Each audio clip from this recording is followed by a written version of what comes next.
BCom part second के सभी विद्यार्थियों का इस वीडियो में बहुत बहुत स्वागत। और आज हम मैनेजमेंट विषय को आगे बढ़ा रहे हैं और उसमें एक नया चैप्टर आज इस वीडियो से शुरू कर रहे हैं, जिसको हम नेतृत्व या लीडरशिप कहते हैं।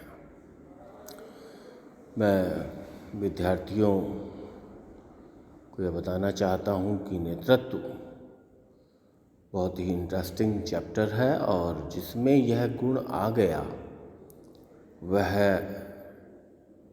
दूसरे लोगों के व्यवहार को प्रभावित कर सकता है और अपने अनुयायी बना सकता है, फॉलोअर्स बना सकता है। इसीलिए यहाँ नेतृत्व की एक सर्वमान्य परिभाषा आपकी स्क्रीन पर दिखाई दे रही है और लिखा हुआ है कि प्रबंधकीय नेतृत्व एक व्यवहारिक गुण या व्यवहार है जिसके द्वारा एक व्यक्ति दूसरे व्यक्ति को स्वेच्छा से एवं उत्साहपूर्वक अपनी संस्था के उद्देश्यों की प्राप्ति के लिए कार्य करने हेतु प्रभावित करता है और प्रेरणा देता है। कहने का तात्पर्य यहाँ ये है कि यह व्यक्ति का एक व्यक्तिगत गुण है जिसमें कि वह व्यक्ति दूसरों के व्यवहार को परिस्थिति अनुरूप प्रेरित करता है, प्रोत्साहित करता है, प्रभावित करता है, जिससे कि वो अपना संपूर्ण योगदान संस्था के विकास एवं विस्तार में दे सके। इसको कहते हैं हम लीडरशिप, नेतृत्व। अब इसी से इसके गुणों या विशेषताओं की बात होती है। मैं नेता के गुणों की बात नहीं कर रहा, मैं नेतृत्व के गुणों या नेतृत्व की विशेषताओं की बात कर रहा हूँ और विभिन्न बिंदुओं के द्वारा आपको स्क्रीन पर दर्शाया गया है। पहला है व्यक्तिगत गुण। यह सभी में नहीं होता, यह मान लेना चाहिए। यह एक व्यक्तिगत गुण है जो व्यक्ति विशेष में होता है और अगर होता है तो वो दूसरों के व्यवहार और उनकी क्षमताओं को प्रभावित करने की स्थिति में होता है, उन्हें वह अनुयायी बना लेता है। दूसरा है कार्य करने पर निर्भर। नेतृत्व कार्य करने से संबंधित है। यदि नेता कार्य नहीं करता और सिर्फ बातूनी है तो वह दूसरों के व्यवहार को प्रभावित नहीं कर सकता। कार्य करते हुए दूसरों को कार्य के अनुरूप बना लेना नेतृत्व की विशेषता है। तीसरा, नेतृत्व क्षमता विकसित की जा सकती है। बिल्कुल ठीक बात है। वैसे तो यह कहावत पुरानी है कि नेता पैदा होते हैं, लेकिन अब यह कहा जाता है कि नेतृत्व क्षमता विकसित भी की जा सकती है, अर्थात नेता के गुणों को अर्जित किया जा सकता है और नेतृत्व क्षमता विकसित की जा सकती है। चौथी विशेषता, अनुयायी। नेतृत्व में अनुयायियों का होना बहुत जरूरी है। अगर फॉलोअर्स नहीं है तो फिर लीडरशिप नहीं है, नेतृत्व नहीं है। देखो, प्रबंध के तो अधीनस्थ होते हैं, सबऑर्डिनेट होते हैं, लेकिन नेता के अनुयायी होते हैं, फॉलोअर्स होते हैं, जो उसके आदेशों निर्देशों अनुसार चलते हैं। आपसी संबंधों पर आधारित है, अर्थात संगठन का व्यक्तियों से, व्यक्तियों का व्यक्तियों से और नेता का व्यक्तियों और संगठन से संबंध होता है और तीनों संबंधों में यह प्रभावित करने की स्थिति पर आधारित होता है। प्रभावित करने या मार्गदर्शन करने की कला है, यह आर्ट है और हर किसी में नहीं होती। तो नेतृत्व में प्रभावित करने या मार्गदर्शन करने की कला होती है। सामूहिक हित होते हैं इसमें, अर्थात व्यक्तिगत हितों को मिलाकर सामूहिक हितों की तरफ ले जाना, यह नेतृत्व की सबसे बड़ी विशेषता है।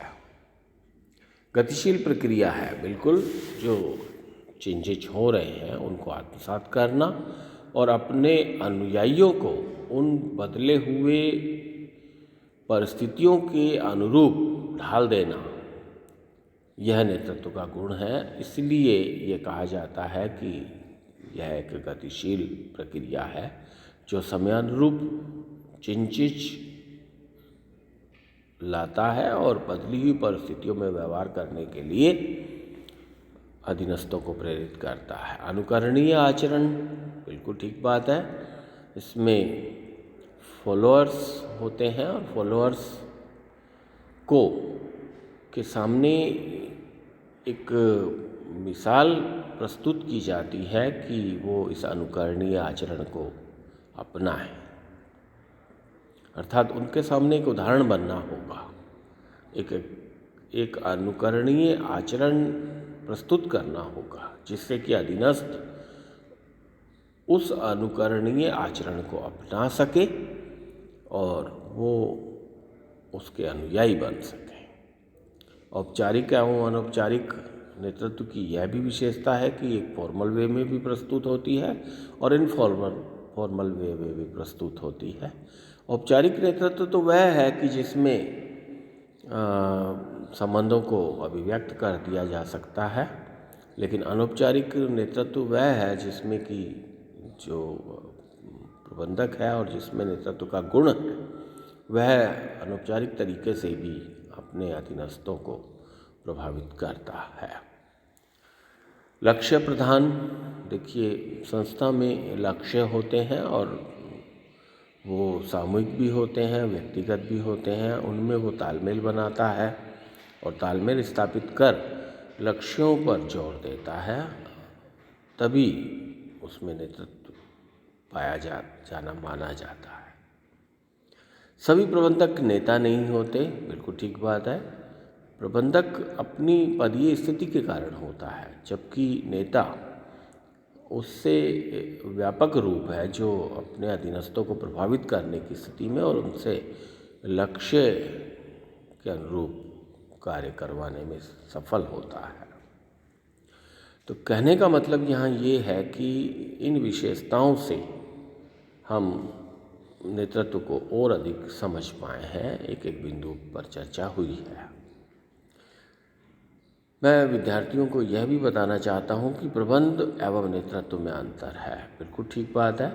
प्रबंध तो संगठनात्मक स्थिति के कारण होता है, जबकि नेतृत्व व्यक्तिगत व्यवहार है। प्रबंध में औपचारिक संबंधों की स्थिति पाई जाती है, जबकि नेतृत्व में औपचारिक और अनौपचारिक दोनों प्रकार की स्थिति पाई जाती है। प्रबंध में अधीनस्थ होते हैं, जबकि नेतृत्व में अनुयायी होते हैं, फॉलोअर्स होते हैं।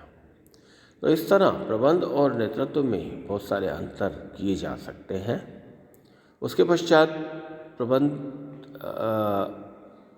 के अलावा मैं ये कहना चाहूँगा कि नेतृत्व का महत्व है, क्योंकि अच्छा नेतृत्व एक संस्था को अच्छा बना सकता है और उसी के विभिन्न बिंदु यहाँ स्पष्ट हो रहे हैं। पहला, उद्देश्यों का निर्धारण। नेतृत्व का इसलिए महत्व है कि ये उद्देश्यों का निर्धारण करके उन उद्देश्यों की प्राप्ति के लिए संकल्प होता है। अगर उद्देश्य निर्धारित नहीं होंगे तो फिर वह नेता भी नहीं है, क्योंकि वो प्राप्त किसे करेगा। इसी प्रकार अभिप्रेरण प्रदान करना। नेतृत्व का महत्व इसलिए है कि इसी के द्वारा अभिप्रेरणा अपने अधीनस्थों को मिलती है। उसके पश्चात कर्मचारियों के मनोबल का निर्धारण। अच्छा नेतृत्व वह है जो कर्मचारियों के मनोबल को निर्धारित करे, उनका मनोबल उच्च करे और उन्हें प्रेरित करे, प्रोत्साहित करे कि वह अधिकाधिक कार्य के लिए प्रेरित हो जाएं और उनका मनोबल सदैव उच्च रहे। आत्मविश्वास एवं उत्साह का संचार। अच्छे नेतृत्व के द्वारा आत्मविश्वास एवं उत्साह का संचार किया जा सकता है, इसलिए नेतृत्व का महत्व है। समन्वय में सहायक।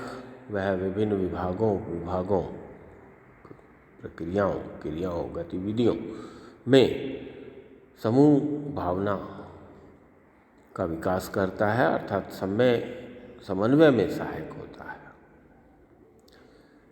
समूह में निष्ठा उत्पन्न करना, बिल्कुल ठीक बात है। एक अच्छा नेता वही है जो समूह में निष्ठा उत्पन्न करता है, इसीलिए इसका महत्व है। स्वप्नों को साकार रूप देना, नेतृत्व सिर्फ स्वप्न ही नहीं देखता बल्कि उन स्वप्नों को प्राप्त करने के लिए एक मूर्त रूप भी प्रदान करता है, साकार रूप भी देता है। परिवर्तनों में सुविधा, परिवर्तन होते रहते हैं और उन परिवर्तनों को आत्मसात करना असंभव नहीं तो कठिन कार्य जरूर होता है, मुश्किल कार्य जरूर होता है। और नेतृत्व जो है वो परिवर्तनों को आसानी से अपने अनुयायियों और अधीनस्थों के द्वारा लागू करवा सकता है। नेतृत्व का इसलिए भी महत्व है कि वो परामर्श देने का कार्य करता है, एडवाइस करता है अपने समूह को कि वो सही दिशा में चल सकें, सही लक्ष्यों को प्राप्त कर सकें और उनकी आवश्यकता अनुसार उन्हें समय समय पर परामर्श देकर प्रेरित करता है।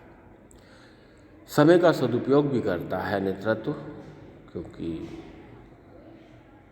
टाइम जो है वो संस्था के लिए महत्वपूर्ण है और नेतृत्व के द्वारा समयबद्ध कार्यक्रम करना, समय पर कार्य करना अच्छी तरह आता है। इसलिए नेतृत्व का महत्व है कि वो समय पर स्वयं कार्य करते हुए अन्यों से कार्य करवा सकता है, उनके व्यवहार को प्रभावित करके। यही नहीं, अंतिम बिंदु के रूप में प्रबंधकीय प्रभावशीलता में वो वृद्धि भी लाता है, तो इसलिए भी नेतृत्व का महत्व है। क्योंकि नेतृत्व अगर प्रबंधक में होगा तो वह प्रबंधक अधिक असरकारक होगा, अधिक लाभदायक होगा और प्रबंध की प्रभावशीलता को बढ़ा सकता है। तो कहने का अभिप्राय ये है कि आज इस वीडियो के माध्यम से नेतृत्व का अर्थ, विशेषताएं और महत्व पर चर्चा की गई है। विद्यार्थी बार बार इस वीडियो को सुनकर अपने ज्ञान को बढ़ा सकते हैं। धन्यवाद, नमस्कार।